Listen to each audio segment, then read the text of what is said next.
To assist a child, we must provide him with an environment which will enable him to develop freely. Maria Montessori.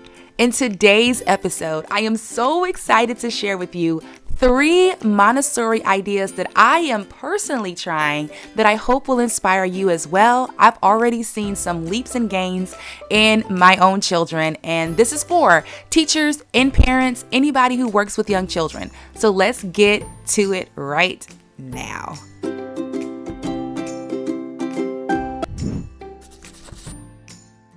So the first idea that I really love about Montessori as I've been studying it is this idea of having a prepared environment. And so some simple ways that I prepared my environment better was simplifying. I went from lots of colorful bins with lots of toys and lots of manipulatives everywhere, where I wanted to tone it down, do more nature-inspired colors, browns and woods, and simplify what I put on the shelves. Instead of all these different manipulatives, simplifying it and organizing it in a more simple way. I keep using simple, but that's the only way I can describe it. An easy way that I soften the colors is by finding these little wooden trees. A lot of these were from like Melissa and Doug puzzles, and I just swapped out the materials. You can also use like these little woven wicker type baskets, and it just totally makes the room feel softer and more peaceful and more organized. You can use little baskets like this. I have vehicles in there.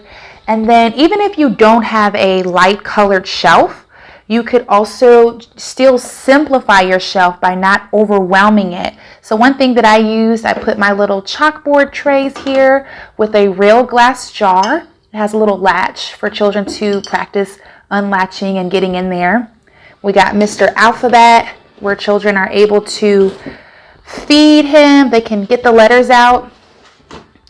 And here's Mr. Alphabet, and you can feed him the letters. So it fosters independence, and children were able to create this homemade game. And then you have some musical instruments, some more puzzles and letters. And then you have your basket that children can make whatever they want with the materials inside. And another way to explore child-sized furniture is using chairs like this bean bag, which is perfect for young children. Even though it's quite big, it's perfect little seating for children to read books and enjoy a story. Even with simple things like decor, instead of going big and colorful, I chose this wooden plaque that I plan to hang up, or wooden sign. It says, "I'm a child of God, lead me, guide me, and walk beside me." And this is something that I plan to hang up somewhere in our little room. And so that was what I did. And tip number 2 is fostering independence, incorporating things like plants, things that would encourage children to learn life skills like watering a plant into your home or school classroom. And I thought that was a simple way that could be, life skills, and something that I think is important for children to learn in their environment and that they can do on their own. So that was something very simple that is pretty Montessorian. And the last one was interest and freedom.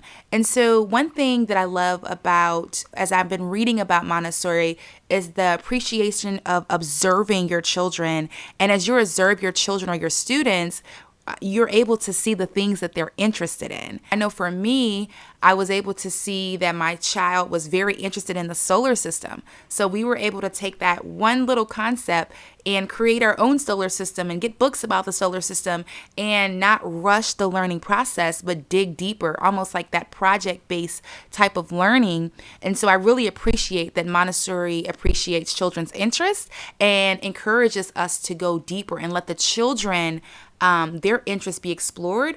And I think that's really good. We also incorporated a real telescope for him to explore and add to his current knowledge of the solar system. So don't be afraid to use real instruments as you explore the Montessori ideas. So let me know in the comments below, is your environment prepared for your children or your students?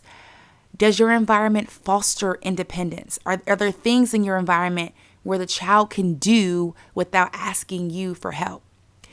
And then in your environment, does it incorporate children's interests?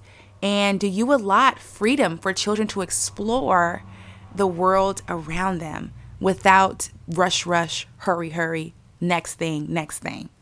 Let's talk about it in the comments below.